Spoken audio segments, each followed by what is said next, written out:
नमस्कार साथियों, मैं अतुल कुमार दीक्षित और प्रेरणा लक्ष्य पर ये दूसरा वीडियो आपके सारे डाउट्स क्लियर हो जाएंगे। पहला, प्रेरणा लक्ष्य किस पर आधारित है? तो ये फाउंडेशन लर्निंग, बुनियादी शिक्षा पर आधारित है। दूसरा, प्रेरणा लक्ष्य किन विषयों के लिए तैयार किया गया? तो ये सिर्फ भाषा और गणित, अन्य विषयों के उसमें नहीं आना है, सिर्फ भाषा एवं गणित ही प्रेरणा लक्ष्य। प्रेरणा लक्ष्य कब तक निर्धारित है? तो मार्च 2022 तक इसका गोल है, एक लक्ष्य है। प्रेरणा लक्ष्य किन कक्षाओं के लिए? तो सिर्फ कक्षा 1 से 5 तक, कक्षा 1 से 5 तक की कक्षाओं के लिए ही प्रेरणा लक्ष्य है। और मिशन प्रेरणा का मूल्यांकन किसके द्वारा किया जाता है? 5वां प्रश्न, तो इसका मूल्यांकन थर्ड पार्टी के द्वारा किया जाता है, यानी कि कोई भी एनजीओ होगा या फिर कोई भी प्रेरणा लक्ष्य का मूल्यांकन करेगा। किस जियो के तहत विभाग द्वारा प्रेरणा लक्ष्य निर्धारित किया गया? तो 28 फरवरी को मिशन प्रेरणा इम्प्लीमेंटेशन जियो के तहत ये निर्धारित। कक्षा 1 के लिए भाषा व गणित में प्रेरणा लक्ष्य क्या है? तो कक्षा 1 के लिए निर्धारित सूची में 5 शब्द पहचान ले भाषा में और 5 अंक संख्याएं पहचान ले गणित में। कक्षा 1 के लिए निर्धारित प्रेरणा लक्ष्य है। 8वां, कक्षा 2 के लिए भाषा व गणित में प्रेरणा लक्ष्य अनुच्छेद के 20 शब्द प्रति मिनट प्रवाह से पढ़ ले और 1 अंक की जोड़ घटाना 75% सही हल कर ले। केवल जोड़ना और घटाना है। कक्षा 3 के लिए प्रेरणा लक्ष्य क्या है? तो अनुच्छेद के 30 शब्द प्रति मिनट प्रवाह से पढ़ ले और जोड़ने घटाने के सवाल 75% तक कर ले।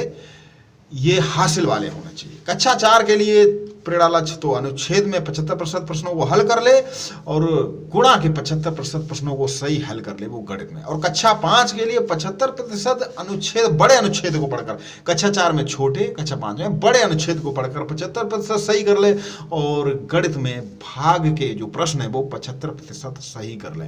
ये देखिए, यहाँ पर समझ सकते हैं इस चित्र के माध्यम से।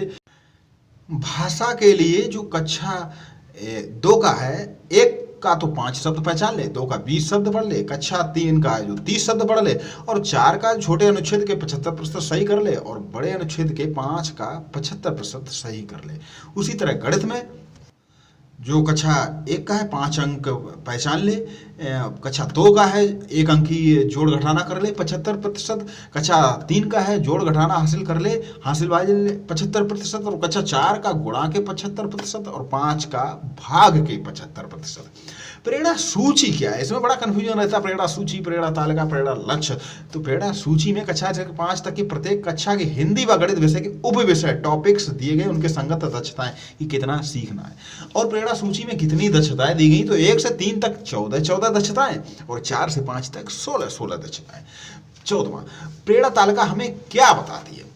तो ये तालिका हमें ये बताती है कि विषयवार किन लर्निंग आउटकम पर कार्य करने की तुरंत आवश्यकता है। वहां से हम जान पाते कि कोई भी बच्चा, विशेष बच्चा कितना प्राप्त किया, कितना प्राप्त करना, तो बच्चे के अधिगम स्तर की स्थिति क्या है ये पता लगता है। प्रेरणा सूची व प्रेरणा तालिका में अंतर क्या है? तो प्रेरणा सूची में 1 से 5 तक की प्रत्येक कक्षा के हिंदी व गणित विषय के उप विषय, उनके संगत दक्षताएं देगी, जबकि तालिका में उप विषय, उनके संगत दक्षताओं साथ साथ बच्चों के नाम भी लिखे। प्रेरणा तालिका भरते कैसे?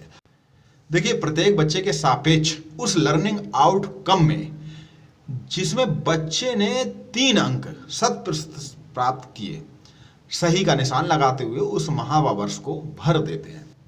यहां हम कक्षा 1 की हिंदी प्रेरणा सूची में कितने उप विषय बड़ा ध्यान से समझेंगे। उप विषय ये कि सुनकर समझ ले और प्रतिक्रिया दे दे, कक्षा 1 का। दूसरा, मौखिक बोल लेता हो, कुछ शब्दावली हो, मौखिक अभिव्यक्ति का वर्णन कर ले, यानी कुछ बता सके। चौथा, प्रथम ध्वनि पहचान। 5वां, वर्ड पहचान। और 6वां, शब्द पहचान पढ़ ले थोड़ा बहुत। 7वां, मौखिक पठन प्रवाह हो। 8वां, पढ़कर समझ ले। अब कक्षा 1 का बच्चा पढ़कर समझ ले, बड़ी बात है, लेकिन कोशिश करना है लेख भी ले, लेख ले। कक्षा 2 की हिंदी प्रेरणा सूची में कितने उपविषय हैं? तो कक्षा 2 में सुनकर समझ ले और प्रतिक्रिया दे ले। दूसरा, मौखिक शब्दावली भी हो, मौखिक अभिव्यक्ति व वर्णन भी हो, ध्वनियों में जोड़ तोड़ कर ले। 5वां, वर्ड भी पहचान ले। 6वां, शब्द पहचान ले और पढ़ ले। 7वां, देखिए यहाँ शब्द भी आ गया, मौखिक पठन प्रवाह भी हो जाए, वहाँ आ और यहाँ आ से अनार, ये भी समझ ले। मौखिक पठन प्रवाह पढ़कर भी समझ ले और कुछ लिख ले।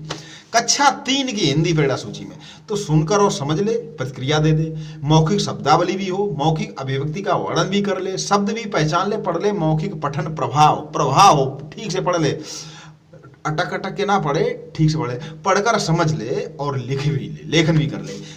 20वां प्रश्न कक्षा 4 व 5 की, देखिए कक्षा 4 और 5 की कुछ अलग है। सुनकर समझ ले, प्रक्रिया दे ले, उसके बाद शब्द भंडार हो, मौखिक अभिव्यक्ति व रचनात्मकता हो, भाषा संरचना और व्याकरण भी हो उसके पास, धारा प्रवाह पठन और पढ़कर समझ ले और लिखना भी जानता हो, उसे व्याकरण का ज्ञान हो, शुद्ध बोल लेता हो, ये कक्षा 5।